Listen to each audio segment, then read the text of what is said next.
ఈ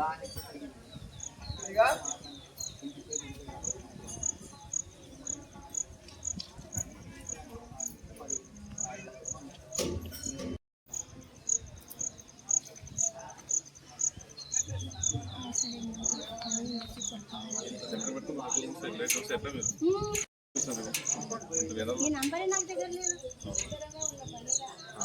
10 రూపాయలు ఇచ్చి జరంత దూరం నుంచి తీసుకురాదు.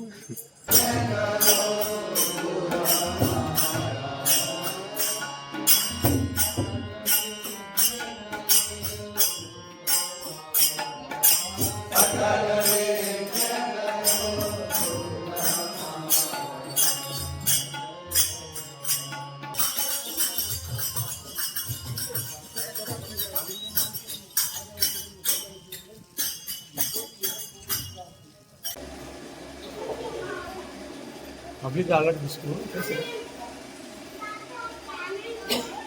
జంగమార్చన ధార్మిక సభ కార్యక్రమం కూడా నిర్వహించడం జరుగుతుంది. కాబట్టి ఈ గోటి జపయజ్ఞము అనేది చాలా రోజుల సంధి, సంవత్సరాల సంధి కూడా పెద్దవాళ్ళు చేసుకుంటూ వస్తున్నారు. మహాత్ములు యోగులు కూడా ఈ జపతో నాస్తి పాతకం, జపం చేయడం వల్ల మనిషి చేసినట్టు కర్మము, తర్వాత పాప, దారిద్రము, దుఃఖం అనేది కూడా నశించిపోతుందని కూడా ఋషులు కూడా చెప్పుకుంటే వస్తున్నారు. ఎందుకంటే మన ధర్మము లోపల దానము ఎంత గొప్పదో జపం కూడా అంతే గొప్పదని కూడా.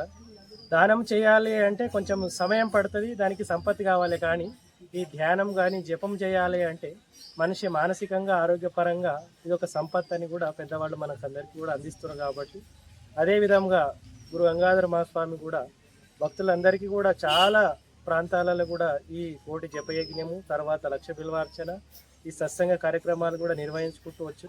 తదనంతరము మా యొక్క గురు యొక్క సంకల్పం మీదకు అయినంత కాడికి మా యొక్క ప్రయత్నాన్ని కూడా చేసుకుంటూ ప్రతిసారి ఒక్కొక్క దగ్గర ఒక కార్యక్రమం కూడా ఆశ్రమం తరపు నుంచి, ఆశ్రమ భక్తుల యొక్క నివాసాలలో కానీ, వాళ్ళు మందిరంలో కానీ, లేదంటే ఆశ్రమం నందు కానీ కార్యక్రమాలు ఎప్పటికీ నిర్వహిస్తాం.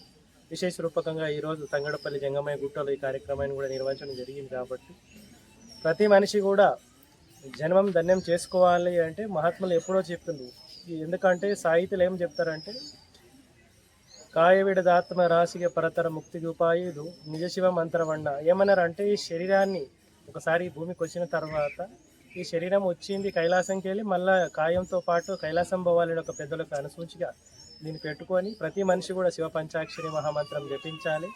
జపించినప్పుడే ఇది మోక్షానికి అర్హులవుతుందని చెప్పి కూడా పెద్దవాళ్ళు మనకు చెప్పుకుంటూ వచ్చారు. మనం కూడా అదే పాటుగా మనం కూడా ప్రయత్నం చేస్తున్నాం. కాబట్టి ప్రతి ఒక్కళ్ళు కూడా జపము, తపము, ధ్యానము ప్రతి మనిషి జీవితంలో అన్వయం చేసుకోవాలి. ఆధ్యాత్మికము అనేది పూజ ఒకటే కాదు, ధ్యానము పూజతో పాటు జపం కూడా ముఖ్యం. ప్రతినిత్యం కూడా ఎవరు ఎంత జపం చేస్తారో వాళ్ళకు కూడా అంత ఆరోగ్య, మానసిక స్థితి కూడా బాగుంటుందనే ఉద్దేశంగా ఈ కార్యక్రమాన్ని కూడా నిర్వహించడం జరుగుతుంది. కాబట్టి ఇక్కడ ఈ ఆశ్రమకు వాతావరణం ఎట్లున్నది అంటే చాలా పచ్చటి ఒక వాతావరణం లోపల ఉన్నది. కాబట్టి మనసుకు ఏకాగ్రత కలగాలి అంటే వాతావరణం కూడా ముఖ్యమే. కాబట్టి ఇక్కడ ఆశ్రమం ఎట్లా ఉన్నది అంటే పచ్చటి ఒక చెట్ల వాతావరణము, పక్కకే గంగత్వ, విలాసమైన మోక్షకు మనం సాధన చేయాలని కూడా అందరికీ భావించుకొని ఈ కార్యక్రమానికి ఇచ్చిన ప్రతి భక్తులకు, రానున్న భక్తులకు, ఇంకా భవిష్యత్తులో కూడా చాలా కార్యక్రమాలు కూడా చేసేట్టున్నాయి. కాబట్టి ప్రతి ఒక్కరు ఇటు కార్యక్రమానికి పాల్గొనాలి, పునీతులు కావాలి. ఎందుకంటే గురు దర్శనం, గురు మార్గంలో ఉన్న మనిషి ప్రతి మనిషికి ఏదో ఒకటి గురి చేరుతుందని పెద్దవాళ్ళు చెప్పారు. కాబట్టి అందరూ కూడా వస్తారని కూడా భావించుకొని మాధ్యమికారు అందరికీ కూడా శుభం భూయాత్.